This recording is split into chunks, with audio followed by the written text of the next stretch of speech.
Well,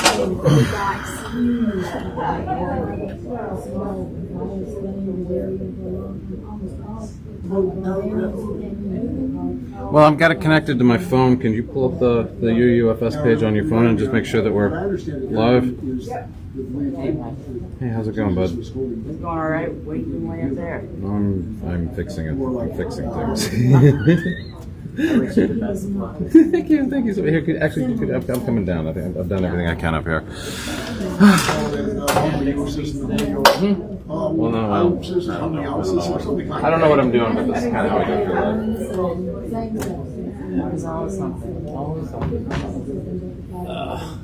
I got be on the lookout for it. I don't think I have Now, would you consider that a precursor to the Unitarian? Okay, I'll ask you. I mean, is this something of a similar idea? I mean, Derek, for Russia, I'm kind of surprised that we don't.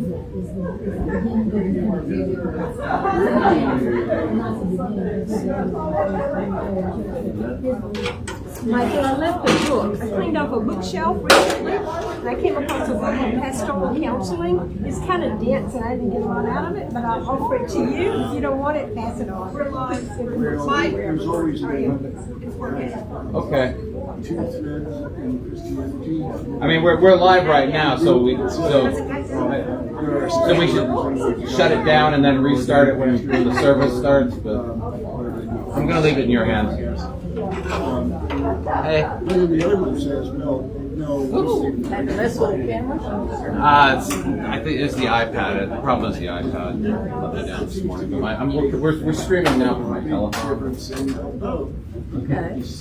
Well, I'm glad you're listening. I was signed up to do today, but I wouldn't have done what to do. Neither did I.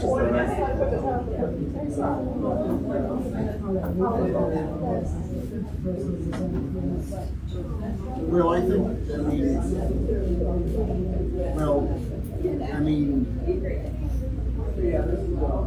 well, this guy's through it, doesn't mean it's exclusive. But I think there was something that was earlier. There's a John Huss, about 100 years before.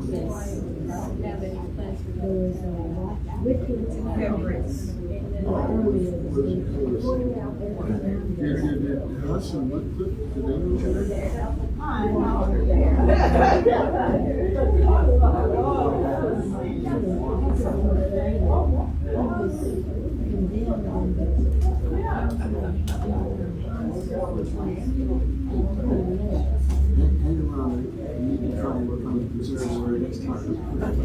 Okay. Oh, Cynthia? Yeah. Same to you. Hang around a little bit. We need to try and decide on a date for the next fellowship group.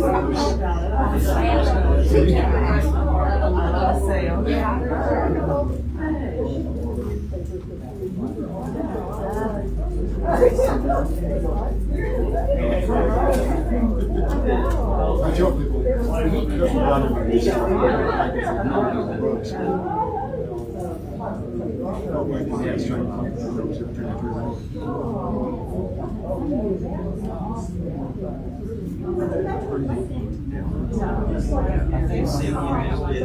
Thank you.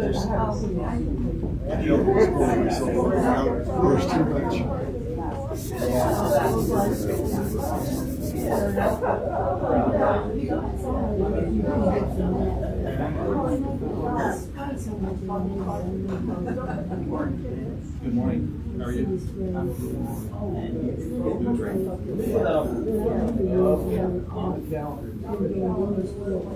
it the one or is it called PACT? Sure, I'm hearing.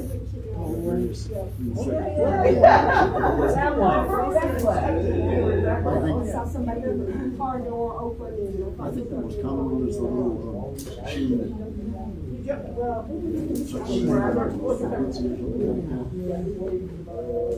see a little thing, a couple vents right above the door. And sometimes in the grocery stores, you know, it's actually going to pretty good views, so it's not loads of that. Sometimes you see Bibles that are attractive. Yeah.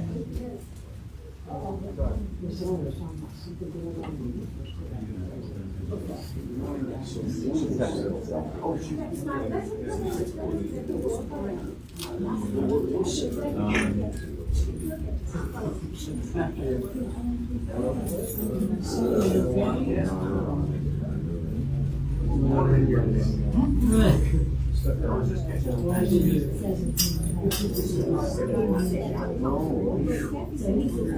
guess if my friend stopped talking, maybe I'll move. It's because we're wearing dark clothes. So it's been turned down, so. Good morning. And another thing, that little, I'm not sure everybody understands this show, but it was definitely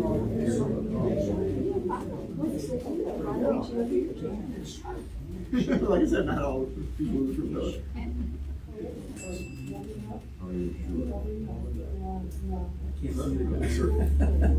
Well, you know, the trouble is, you have Unitarian. Welcome, and So- good morning.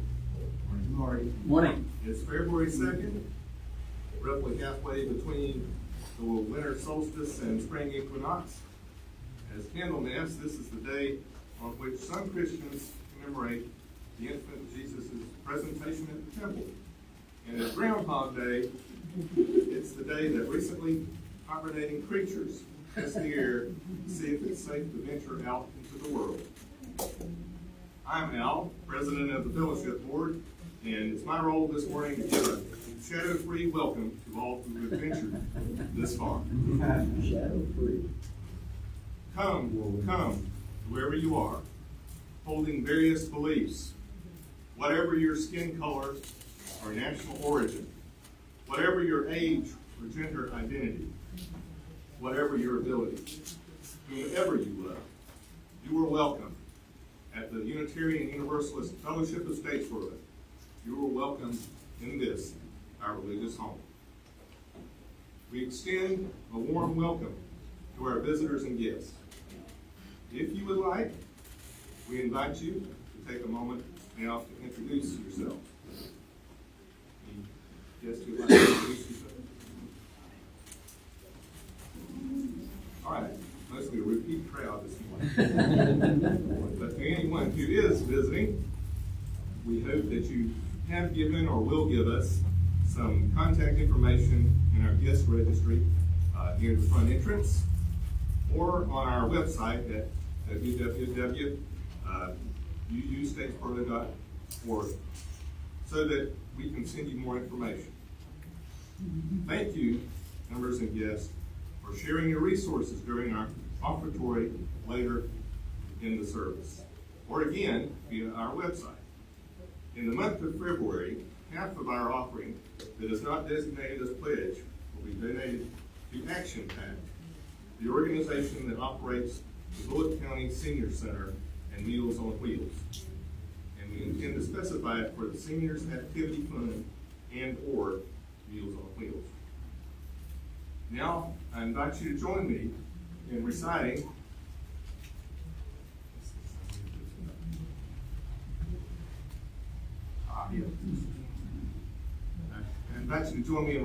our congregational affirmation.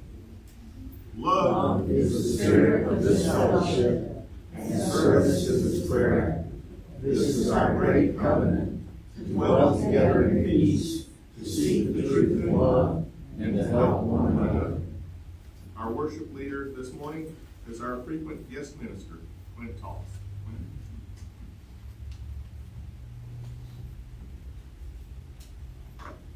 Good morning. Good morning. We will begin with the lighting of our chalice, symbol of our religious faith. I will light our chalice and share our chalice reading. Then please rise as you are willing and able and join in singing Rise Up, O Flame, twice.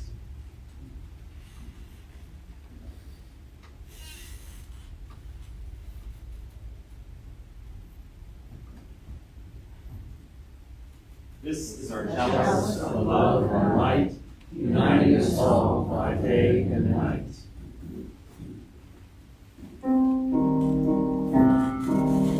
Rise up, O flame, bright, bright, bright glowing, shelter us beauty, vision and joy. Rise up, O flame, bright, bright, bright.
I will enjoy it. I really will. We call that flashbacks. Oh, yeah. I don't know if I officially said I. We walked by 4 times. All right, now that I'm not preoccupied. Good morning, man. Glad to see you.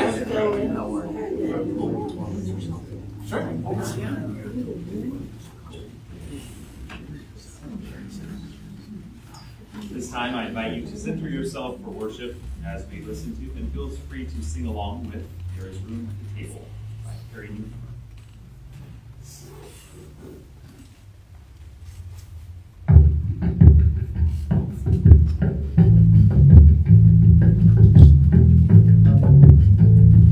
Let our hearts not be hard to live on the margins. There is room at the table for everyone.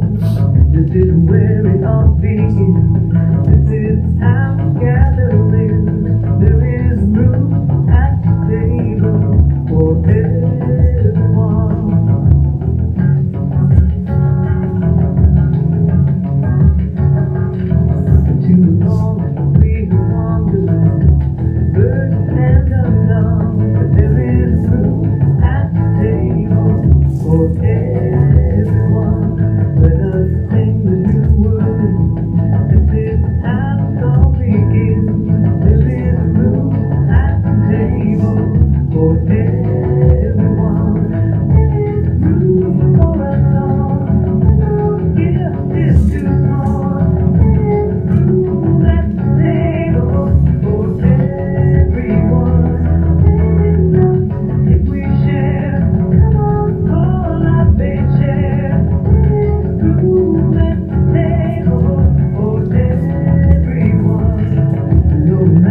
And now is the time for our story for all ages. Today's story is entitled A House That Once Was by Julie Fogliano.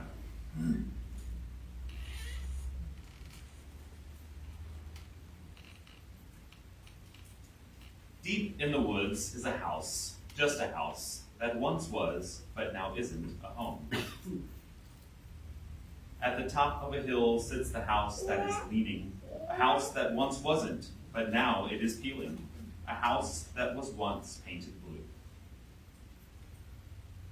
Tiptoe, creep up a path that is hiding, a path that once welcomed, a path that is winding, a path that's now covered in weeds. At the front of the house that is waiting, there's a door that is not really open, but barely. A door that is closed, but not quite. A door that is stuck between coming and going. A door that was once painted white. Off to the side, there's a window that's watching. A window that once opened wide. A window that now has no window at all. A window that says, climb inside. Inside the house, it is silent but creaking. We're whispering mostly, but not really speaking. We whisper, though no one would mind if we would. Though no one would mind if we didn't. The someone who once was is someone who isn't. The someone who once was is gone.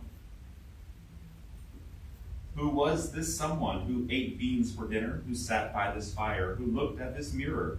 Who was this someone whose books have been waiting, whose bed is still made, whose pictures are fading? Who was this someone who walked down this hallway, who cooked in this kitchen, who napped in this chair? Who was this someone who left without packing, someone who's gone, but is still everywhere? Was it a man with a big beard and glasses, who would look out the window and dream of the sea? Or a woman who painted all day in the garden, portraits of squirrels while sipping iced tea? Was there a cat who would sleep by the fire, or a girl who would twirl to her records and sing? A boy who built planes and dreamt nightly of flying? A baby? A cowboy? A king or a queen? Why did they leave here and where were they going? Did they run off and not say goodbye? Were they shipwrecked and now live on an island, wearing coconut clothes with pineapple tie? Or maybe they took off and headed to Paris, where they paint by the river and eat lots of cheese? Or what if they're lost and they're wandering lonely? Maybe they can't find their set of house keys. And maybe the house is still waiting there for them, waiting to hear their key turn in the door, waiting for voices to bounce down the hallway, waiting for someone to come sweep the floor. Or maybe it loves to just sit and remember stories of someone who we'll never know.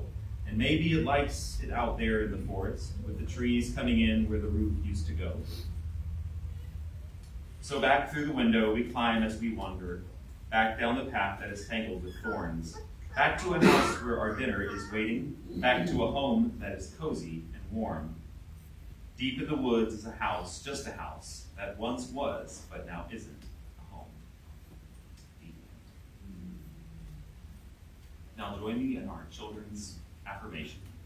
We are Unitarian Universalists, people of open minds, loving hearts, and helping hands. I need children to sing.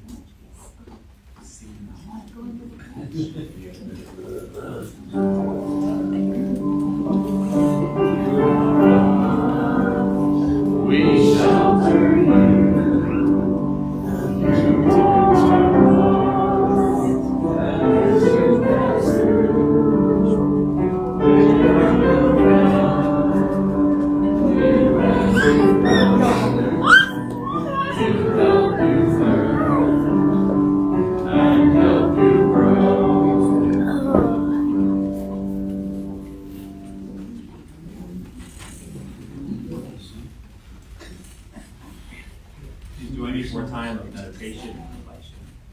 Today's reading is a poem entitled Wild Geese by Mary Oliver. You do not have to be good. You do not have to walk on your knees for 100 miles through the desert repenting. You only have to let the soft animal of your body love what it loves. Tell me about despair, yours, and I will tell you mine. Meanwhile, the world goes on. Tell me about despair, yours, and I will tell you mine. Meanwhile, the world goes on. Meanwhile, the sun and the clear pebbles of the rain are moving across the landscapes, over the prairies and the deep trees, the mountains and the rivers. Meanwhile, the wild geese, high in the clean blue air, are heading home again. Whoever you are, no matter how lonely, the world offers itself to your imagination, calls to you like the wild geese, harsh and exciting, over and over, announcing your place in the family of things. Please join me in a few moments of silent meditation or reflection.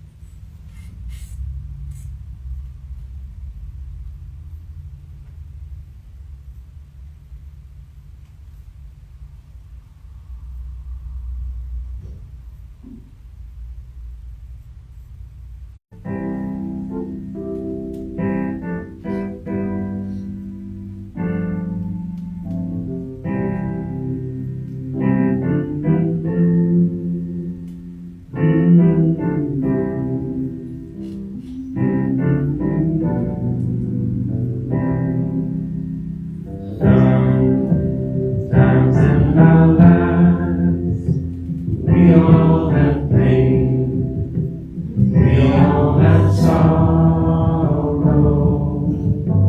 But if we are wise, we know that there's always tomorrow.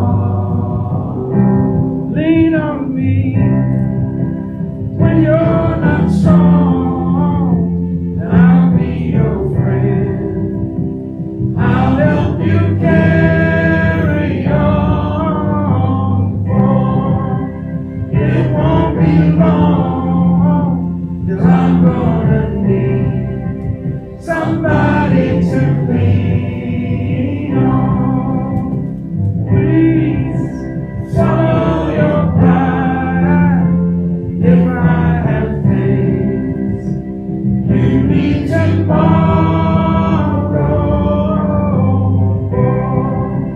no one can fill those of your needs that you won't let show. You just call on me, brother, when you need a hand. We all need somebody to lean on. I just might have a problem that you understand. We all need somebody to lean on. Lean on me when you're not strong, and I'll be your friend. I'll help you carry on, for it won't be long till I'm gonna need somebody to lean on. You just call on me, brother, when you need a hand. We all need somebody to lean on. I just might have a problem that you understand. We all need somebody to lean on. If there is a load you have to bear that you can't carry, I'm right up the road. I'll share your load if you just call me. Call me if you need a friend. Call me out. If you need a friend, if you ever need a friend, call me. Call me. Call me. Call me. Call me. Call me. Call me. Call me. If you need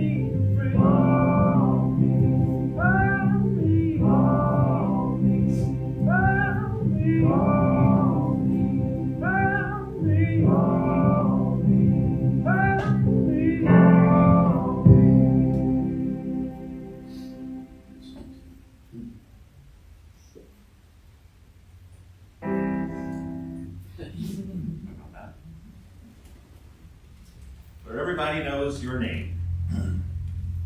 September of 1982, America was introduced to a quaint basement-level bar in Boston. A place where the beer was cold, conversation was warm, and everybody knew your name. Cheers was modeled after a real Boston pub, the Bull and Finch, a cozy, below-street-level hideaway that made the perfect setting for a show about community. But Cheers was never just about a bar. It was about the people who walked through its doors, their stories, their struggles, their search for connection.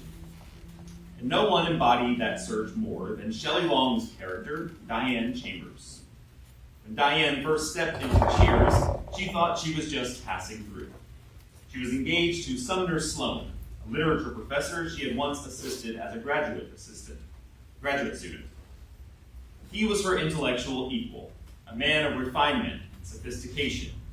They had a future together, or so she thought. But before they could leave to be married in Barbados, Sumner needed to make a quick stop. His grandmother's diamond ring was still on the finger of his ex-wife. And although Diane was not keen on her fiancé visiting his ex-wife, Sumner insisted that symbols mattered, and he would only be gone 10 minutes.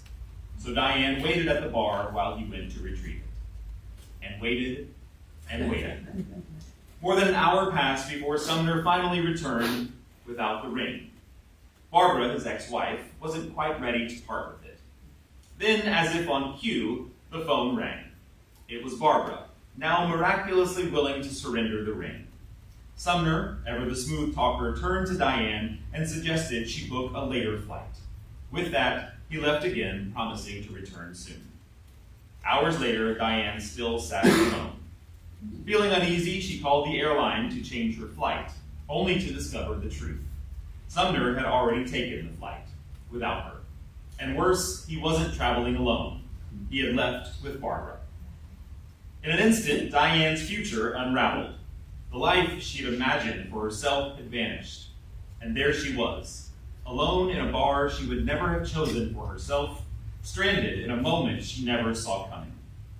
She could have left that bar and never looked back, but something unexpected happened. She stayed.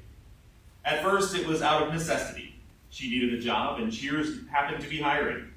But over time, Cheers became more than a paycheck, more than a place to pass the time. It became her refuge, a place where people would come to know not just her name, but who she truly was. When Diane walked into the bar that day, she was seeking nothing more than a place to sit and wait a few minutes. But if you'll allow me to speculate a little about this fictional character, I would posit that she was seeking much more than a stool to sit on. She was seeking a sense of certainty in a world that had just shifted beneath her, a place where she wasn't just passing through, but where she belonged, a soft landing after a fall she never saw coming. Diane didn't know it yet, but she was searching for sanctuary. She was not the only one who had arrived at Cheers, needing more than just a drink. Others had come, searching for refuge in their own way. Sam Malone, the former Red Sox pitcher, had once been on top of the world, but after his baseball career ended and his battle with alcoholism nearly destroyed him, he needed a place where he could rebuild himself. Cheers became his second chance. Norm Peterson, the accountant with a sharp wit and self-deprecating humor, found himself in a job he didn't love and a marriage that often seemed indifferent. But at Cheers, he was treated like royalty. His name cheered out the moment he walked through the door. Cliff Clavin, the know-it-all postal worker, struggled to fit in anywhere else. But at Cheers, his endless trivia and peculiar observations weren't just tolerated, they were expected. And of course, we could not forget Carla Tortelli, the tough-talking waitress with a string of bad relationships and a house full of kids. She needed more than a paycheck. She needed a place where she didn't have to hold back. At Cheers, she could be as loud and sharp as she pleased, and instead of pushing her away, they pulled her in. Each of them came looking for something, whether they knew it or not. Each of them found more than a bar stool. They found sanctuary. And that's what made Cheers special. It wasn't just a bar, it was a sanctuary for the lost, the wandering, the searching. And in that way, maybe Cheers isn't all that different from a church. People don't just find themselves on a bar stool by accident, and the same can be said for a church pew. Sure, some of us show up because it's expected of them. A spouse drags them along, a parent insists, or it's simply what they've always done. But if you'll look deeper, if you listen closely to the stories behind why people step through the doors of a church, you'll find something strikingly familiar. Many arrive feeling a little lost, a little untethered. Life didn't turn out the way they had planned. A marriage has ended, a career is stalled, a dream has crumbled. They come looking for something solid when everything else feels shaky. Some show up carrying the weight of grief, longing for a place where they can sit with their sorrow without having to explain it. Some come because they are lonely. They have plenty of acquaintances. They have coworkers who may be really friendly, but they're not really friends. They have social media connections, people who like their posts but would never meet them for coffee. But what they don't have are enough people who truly see them. They're searching for the warmth of recognition, for a place where someone will notice if they're missing. Others come because the world outside feels too harsh, too cold. The news cycles are relentless, the division exhausting, the cruelty overwhelming. They need to know that kindness is still alive somewhere, that compassion still has a home. Some don't even know exactly why they're here. They just know they need something, a sense of peace, a moment of stillness, a reminder that they're not alone. At Cheers, it didn't matter where you came from, what mistakes you had made, or what baggage you carried through the door. If you walked in enough times, they got to know your name. And at its best, our religious community is the same way. A place where you don't have to have it all together to belong. A place where you can bring your whole self, the joy and the heartbreak, the wisdom and the wounds, and find not judgment, but welcome. But here's the thing about a place where everybody knows your name. Everybody has to be welcome. It's not truly a sanctuary if it's only a sanctuary for some. And that's where the challenge begins. Because being a place of refuge isn't just about opening the doors. It's about making room at the table for whoever walks through them. It's about being truly inclusive. As Unitarian Universalists, we talk a lot about being inclusive. It's one of our guiding values, something we take pride in. But the real question is, are we? We live in a world where inclusive has somehow become a bad word, where exclusive is a selling point, a mark of prestige. We see it in advertising, exclusive clubs, exclusive neighborhoods, exclusive restaurants. The message is clear. Exclusivity means value. If not everyone is welcome, it must be special. And recently, we've seen this warped way of thinking pushed into the cultural and political landscape. Exclusive has become positive, while inclusive has become negative. Diversity, equity, and inclusion, DEI, once considered a simple acknowledgement that all people deserve a fair shot, has been vilified by politicians and pundits who want us to believe that inclusivity is a threat. They claim it's divisive. They claim it's unnecessary.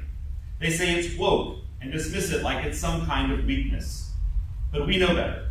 As Unitarian Universalists, we don't believe in drawing those kinds of lines. One of the things that distinguishes our faith from traditional Christianity and from many world religious traditions is that we don't operate on exclusivity. We don't say you must believe as we believe to be a part of this congregation. We don't say you must follow these rules or fit into this mold to belong. It's easy to look at those who are openly exclusive, those who argue against DEI, those who create barriers to belonging in the name of doctrine, those who make it clear that only certain kinds of people are truly welcome. It's easy to look at those people and congratulate ourselves for being different. It's tempting to rest in the comfort of knowing that we are on the right side of inclusivity. But being truly inclusive takes more than just avoiding exclusion. It takes more than distancing ourselves from those who draw harsh lines. It takes more than a commitment to open doors. Being inclusive is about more than just believing in inclusivity. It's about more than having the right principles printed in our hymnals. Because saying everyone is welcome is easy. making sure people feel welcome, that takes effort. It takes tremendous courage to walk into a new church for the first time. You don't know the people or whether you'll fit in with them. You don't know the traditions, when to stand up, when to sit down, when to make an archway with your arms and sing all children on leave. And for those whose only religious background has been in an evangelical or more traditional church, stepping into a UU congregation for the first time can be disorienting. Here we might sing a classic hymn one week and a Bob Dylan ballad the next. The sermon might draw from the Bible, the Bhagavad Gita, or a fictional Boston bar. It's not often what people expect, and that can feel a little unsettling at first. They may find themselves scanning the room, wondering if they belong here, if anyone will notice them, if they made a mistake by walking through the doors. They might hesitate before taking a seat, unsure if there's some unspoken rule they don't yet understand. That moment takes courage, and what happens next determines whether they ever come back. If we are truly inclusive, then when an unfamiliar face walks through those doors, we don't just nod politely. We don't assume that because we are a welcoming congregation, they must feel welcome. We introduce ourselves. We share our names. We learn their names. And if they happen to walk through those doors a second time, we don't just greet them like a visitor, we greet them like Norm walking into Cheers. Because the difference between being open to everyone and being a place where people truly belong is not just in our beliefs, it is in our actions. It's important to make visitors feel welcomed, to ensure that when someone takes that first courageous step into our sanctuary, they are met with warmth, with hospitality, with a genuine sense of belonging. But inclusivity cannot begin and end at the doors, because being inclusive isn't just about greeting the newcomer. It's about making sure that those who have been here for years, those who have shown up Sunday after Sunday, those who have served on committees, taught religious education, brewed the coffee, that they also feel seen, valued, and appreciated.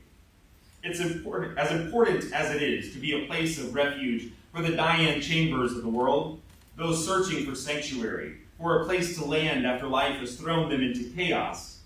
We must also be a place of refuge for those already in the sanctuary, because life doesn't stop happening just because you found a spiritual home. Finding a religious community doesn't mean we cease to have worries. It doesn't mean we are suddenly free from hardship. Members of this congregation, people sitting in these very pews, are carrying burdens we cannot see. They're facing health concerns, financial struggles, family conflicts, grief that lingers long after the casseroles have stopped arriving. And yet sometimes we assume that just because someone has been here for years, they must be fine. They must already belong. They must already have everything they need from this community. But that's not always the case. A congregation is like a family, and like any family, it's easy to take one another for granted, to focus so much on the next new face that we forget to check in on the familiar ones. Mahatma Gandhi was a man who gave his life to the cause of justice. His leadership helped free a nation. His philosophy of nonviolence inspired movements across the globe. But while he was working to change the world, his own son, Harilal, struggled in the shadow of his father's greatness. Gandhi, who fought tirelessly for the dignity and liberation of millions, did not always extend that same care to his own child. Harilal longed for his father's guidance, his support, his blessing, but often found himself overlooked, cast aside in the wake of a mission larger than himself. He spent his life searching for something that should have been his all along, a place of belonging within his own family. We too are a justice-seeking people. We care about the world beyond these walls, and we should. We believe in the inherent worth and dignity of all people, and we fight for that worth and dignity to be recognized. But as we look outward, we must also look inward. Because if we're not careful, we can become so focused on making sure the doors are open to all that we forget to nurture those already inside. We can become so passionate about saving the world that we overlook the people sitting beside us, the ones who have shown up time and time again, quietly hoping someone will notice when they are struggling. Being truly inclusive means making sure no one, whether they have been here for 5 minutes or 50 years, feels like they are on the outside looking in. It means checking in on one another, not just when a crisis is obvious, but when there's no crisis at all. Because inclusion is not just about responding to pain, but it's about fostering connection. It means recognizing that people don't stop needing to be seen just because they've been here for a while. Because a community isn't built in a moment. It is built in the quiet, consistent acts of care. The conversations in the hallways. The unspoken understanding that you matter here. A place where everybody knows your name. And a place where no matter how long you've been here, that still means something.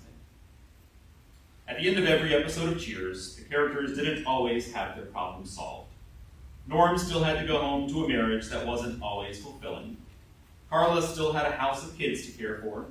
Sam still carried the weight of his past. But for a little while, they had a place where they could set their burdens down. A place where they could laugh, be themselves, and know they belonged. And isn't that what we all long for? A place where we can bring our joys and our sorrows, our victories and our struggles, and know that we won't have to face them alone.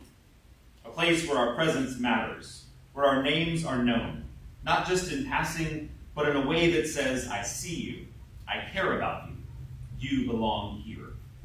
That's the kind of place we strive to be. Because being truly inclusive is not just about the open door. It's about what happens after someone walks through it. It's about making sure that every person, whether they're stepping into this space for the first time or the 500th, feels like they have a place at the table. That's what it means to be a sanctuary. That's what it means to be a community. And that's what it means to be a place where everybody knows your name. Amen, and may it be so.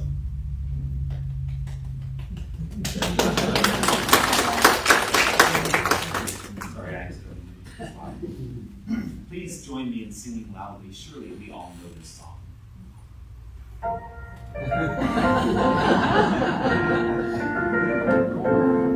Making your way in the world today takes everything you got. Taking a break from all your worries sure would help a lot. Wouldn't you like to get away? Sometimes you wanna go where everybody knows your name, and they're always at your game. You wanna be where you can see the drums are all the same. You wanna be where everybody knows your name. You wanna go where people are all the same. You wanna go where everybody knows your name.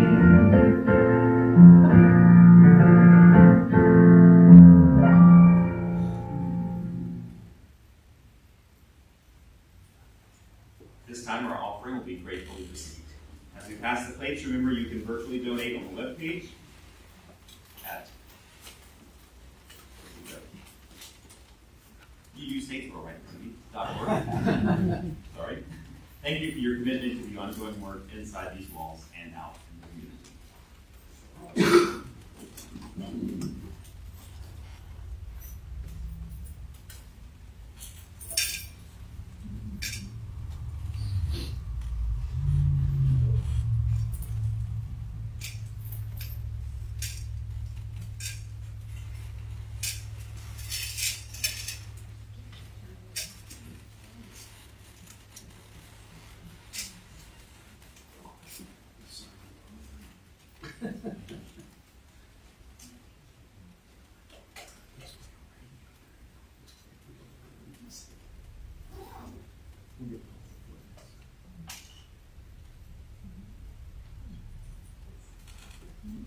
Would anyone like to share a special joy or concern? I invite you to do so now. You may light a candle or drop a stone to represent your joy or concern. Clint, I gotta tell you, I have been sitting in my seat waiting to jump up when we got to this point because you hit it today with me. I am so thankful and joyful to be a part of this community. It's been a really short time and I've been out a few weeks, but I've missed all of you, so thank you for your acceptance of me the new kid on the block in Statesboro, you know. And I'm just really, really grateful to be a part of this community, so thank you. Thank you, Rob.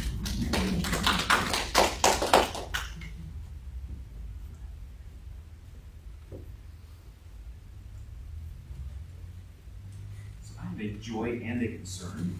Right. So this Wednesday, the leadership of all of the tribes in South Carolina have been invited to the governor's mansion for an event and some things that I can't say what will happen because we haven't put the press release out yet.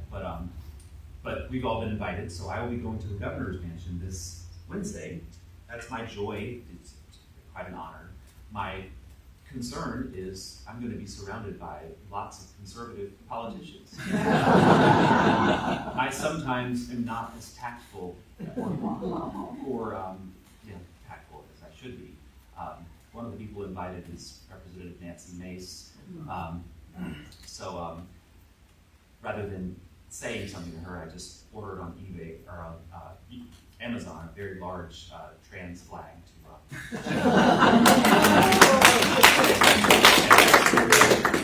but keep me in your thoughts and prayers that I won't say anything out of the way. Anyone else?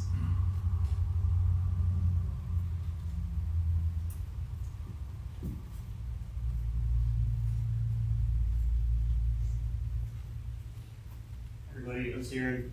This is a quick one. It's been a really difficult time watching the news, not just for myself and for people like me. For a lot of us sitting here, it's been very hard to cope with. And I just want to say how incredibly grateful I am, how lucky I am that I have Logan, and he does everything he can to look out and make sure that I'm holding my head up okay. And I'm just so incredibly blessed to go home to him and have to look forward to and our dogs and our nice little life of refuge from what we have to watch play out and not know what to do right now. So it's an enormous joy and getting to share everything with all of you guys and know that I have a place to come to where I know I can be accepted and know that you guys want to keep me and other trans people safe. It's something that I really can't say enough about. So thank you everybody. And but really this one's for Logan and I love you.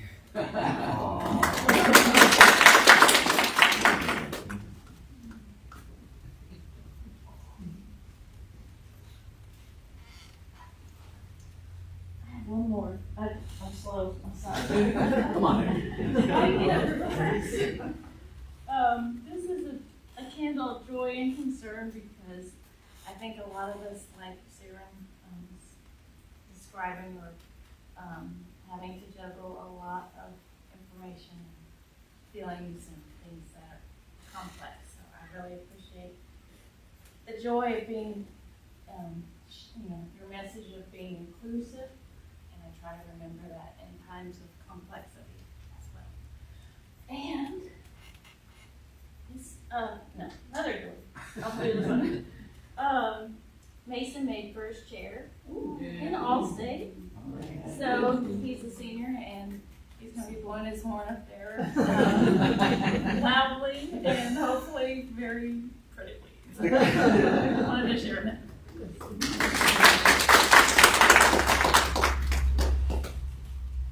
Please join me in prayer or reflection for our joys and sorrows, followed by singing the Spirit of Life. We bring the joys and sorrows of this beloved community into the embrace of love and compassion. May our joys open our hearts to the beauty and wonder in our midst. May our sorrows draw us together in unity and care. In moments of celebration, may we feel deep gratitude. In times of struggle, may we find comfort and strength. Through it all, may your presence sustain us, leading us toward healing, renewal, and hope. Amen.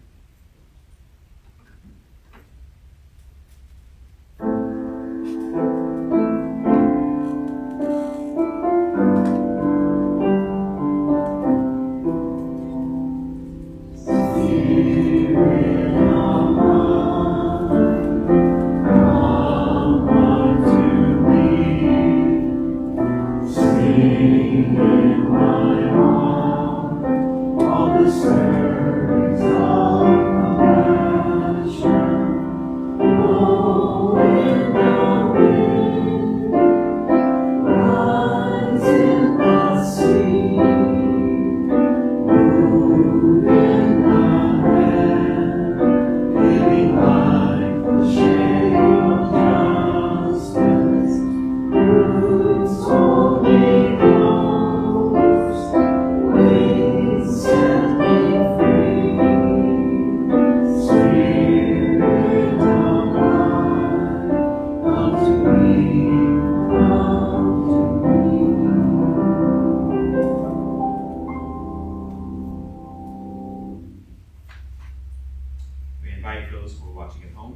extinguish any flames you have in your homes as we extinguish our chalice with these words.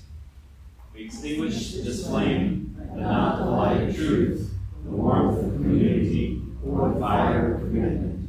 These we carry in our hearts until we are together again. Are there any announcements? So I have one. Some of you know we've been having a group of folks that have been meeting to try and find ways to help the migrants in our community. And tomorrow night at the Catholic Church, there's going to be a meal that we are going to have in community with each other to try and be social and enjoy the presence of other people who care about this issue, but also to try and figure out how we can help and support each other for folks that are here living in this area without necessarily having legal means to be here. And so if you're interested in coming, feel free to just show up. And if for some reason it's at 6 o'clock tomorrow night at St. Matthew's, I think it's called in their fellowship hall. I'm going to say that right. But wherever you see a bunch of people heading tomorrow night, if you can come and are still interested in helping out, come see me afterwards, and I can show you how to get your name on an email list to receive information. Okay. It's a potluck, don't forget that. Oh, and it's a potluck, so if you come, please bring food. Is it a potluck? Okay, yeah. Thanks, Mark. One more announcement. If you weren't here last week, Sherry announced that the paper on the wall is representative of a place where you can share any questions you would like us to include in our interview that we might have with a potential applicant for our new ministerial part-time annual contract position coming up in August. So I know Clint wasn't here and there's a few others who weren't. If you would like to write a question on the wall that you are interested in asking, or if you want to think about it, we're going to leave it up here next week as well. And then there's also some stickers in the back corner here that if you'd like to agree or resonate with a question already on there, you can just add a sticker next to the question you like. I'd like to make an announcement about next Sunday. We're going to have our UU 101 that most people in this room have already been through. But if you would like to know some of the history of the church, some of the most important tenets of the church and so forth, Jane will be conducting that class at 9 o'clock next Sunday before the service. Biscuits will be served. So if you're a new member, we truly are thinking about being a member. It is technically a part of our bylaws that you go through this brief training. But I've been through it how many times? At least a dozen times, and I learned something every time. So everybody is welcome. If you would just like to come and have a refresher, you're also welcome. Thank you. If anyone would like to stay for afterthoughts, I am available to stay. Please rise in body or spirit as we sing our benediction.